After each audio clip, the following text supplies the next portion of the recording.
So Rajasekhara Reddy గారు చనిపోయిన తర్వాత రాష్ట్ర కాంగ్రెస్ రాజకీయాల స్వరూపం కూడా మారిపోయింది. రాష్ట్ర పరిస్థితే రాష్ట్ర పరిస్థితి మారింది. దాంట్లో డౌట్ మీరు అన్నారు అంటే రోషి గారు ముఖ్యమంత్రి అయిన తర్వాత సరే రాష్ట్ర విభజన అంశం రావటం, ఆయన రాజీనామా చేయటం, ఇవన్నీ జరిగిపోయినప్పుడు ముఖ్యమంత్రి రేసులో మీరు కూడా ఉన్నారు అనేటువంటిది బాగా వినపడిందండి. ఎందుకంటే ఒక మెజారిటీ కమ్యూనిటీకి మీరు రిప్రజెంట్ చేయటం, తర్వాత మీకు కొంత యాక్సెప్టెన్స్ కూడా ఉన్నట్టుంది కాంగ్రెస్ పార్టీలో. ఆ సమయంలో మీరు కూడా ముఖ్యమంత్రి అభ్యర్థిత్వం అని మీరు ఉన్నారు, లైన్లో ఉన్నారు, అధిష్టానం సీరియస్గా పరిశీలిస్తుంది అనేటువంటిది ఒక టాక్ వచ్చింది. అది నిజమేనంటారా? నిజమే. అంటే నేనైతే ప్రయత్నం చేసింది కాదు, నన్నే పిలిచారు ఢిల్లీ నుంచి నన్నే పిలవటం జరిగింది. నేనేం అడిగింది కాదు, పెట్టింది కాదు, మన ముఖ్యమంత్రి కావాలన్నప్పుడు అనుకోలేదు కూడా. పిలిచారు. పిలిచిన తర్వాత జరిగిన పరిణామాలే ఈరోజు నేను కాంగ్రెస్ పార్టీ నుంచి బయటికి రావడానికి కూడా కారణాలైనాయి. దానివల్ల ఇదైంది. కానీ రేసులో ఉండటం అనేది ప్రయత్నం అనేది కాదు, నేనేం అడిగింది కాదు, పెట్టింది కాదు. పిలిచారు. పిలిచినప్పటి నుంచే అప్పటి నుంచి జరిగినటువంటి పరిణామాలు కొంత నేను కాంగ్రెస్ పార్టీ నుంచి బయటికి రావడానికి.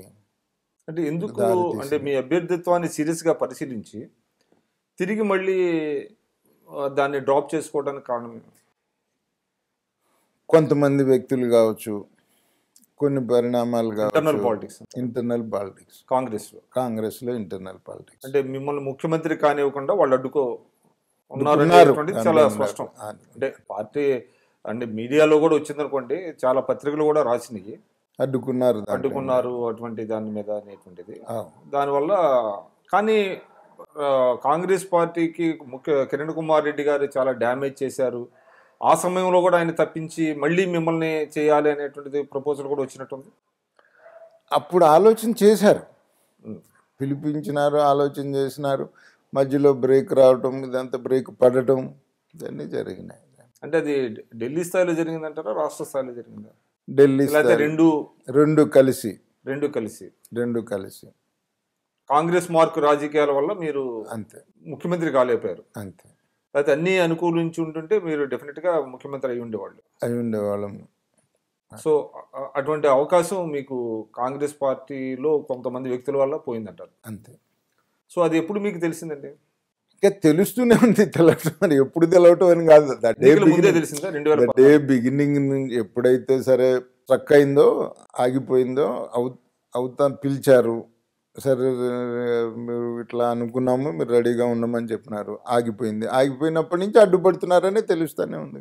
దానికి ఇంకెప్పటి నుంచనే ఉంది. అంటే రాష్ట్ర వ్యవహారాల ఇన్ఛార్జిగా దిగ్విజయ్ సింగ్ గారు సరిగ్గా హ్యాండిల్ చేయలేకపోయారు, ఇటు తెలంగాణ రాజకీయాలు కానివ్వండి, ఆంధ్ర రాజకీయాలు కానివ్వండి అనేటువంటిది భావన చాలా మంది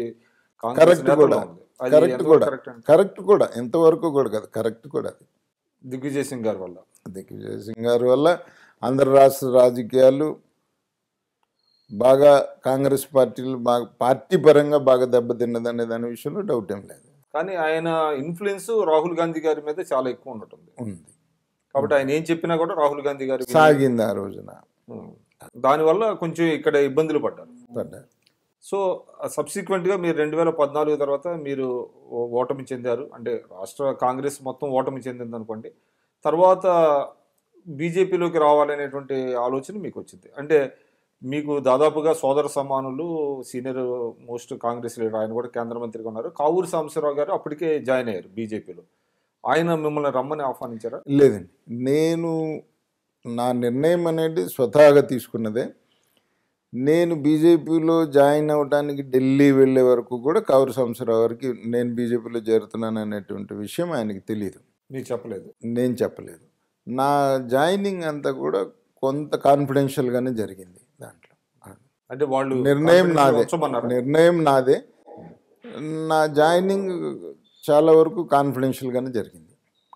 సో ఆయన ప్రమేయం లేదు దీంట్లో, ఎవరి ప్రమేయం లేదు.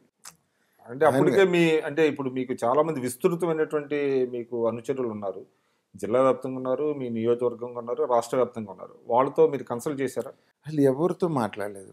ఎందుకంటే నా జాయినింగే కాన్ఫిడెన్షియల్గా జరిగింది. ఉన్న పరిస్థితుల దృష్ట్యా జాయినింగే కాన్ఫిడెన్షియల్గానే జరిగింది అంతే. కానీ ఆ సమయంలో మీకు పిసిసి అధ్యక్ష పదవి ఇస్తామని కాంగ్రెస్ అధిష్టానం ఆఫర్ చేసింది అనేది కూడా ఒకటి ఉంది. కాంగ్రెస్ అధిష్టానం చాలాసార్లు ఆఫర్ చేసింది, ఒకసారని కాదు, చేసింది. కానీ నాకు అక్కడ జరిగిన పరిణామాలు కాంగ్రెస్లో ఉండాలని అనిపించలేదు అంతే. అంటే రాష్ట్ర విభజనకి కాంగ్రెస్ పార్టీ ఎంతవరకు కారణం అంటారు?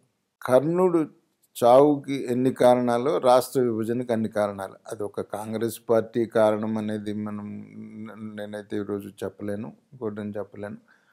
ఈ రాష్ట్రంలో ఉన్నటువంటి అన్ని రాజకీయ పార్టీలు కారణమే రాష్ట్ర విభజనకి. దీంట్లో ఒక కాంగ్రెస్ పార్టీ అని కూడా నేనేమి బ్లేమ్ చేయడానికి సిద్ధంగా లేను. జరిగినటువంటి పరిణామాలు అన్ని పార్టీలు ఒప్పుకున్నాయి. రాష్ట్రంలో ఉన్నటువంటి ప్రధాన ప్రతిపక్షం తెలుగుదేశం రాష్ట్ర విభజనకి సుముఖం అని చెప్పేసి వాళ్ళు రిటర్న్గా లెటర్ ఇచ్చినారు. కేంద్రంలో ఉన్నటువంటి ఆ రోజున ప్రధాన ప్రతిపక్షం భారతీయ జనతా పార్టీ రాష్ట్ర విభజనకు సుముఖం అని ఇచ్చినారు. అన్ని రాజకీయ పార్టీలు కూడా రాష్ట్ర విభజనకు ఒప్పుకున్నాయి. దాని మీద ఆ రోజున కాంగ్రెస్ పార్టీ అధికారంలో ఉంది కాబట్టి చేశారు. అన్నీ ఒప్పుకొని ఆ రోజున మళ్ళీ ఒక కాంగ్రెస్ పార్టీని విక్టిమ్ చేసినారు, దాంట్లో చేసినారు. అది ప్రజలు కూడా నమ్మారు దాంట్లో, ఎందుకంటే అధికారంలో కాంగ్రెస్ పార్టీ ఉంది కాబట్టి నమ్మారు దాంట్లో.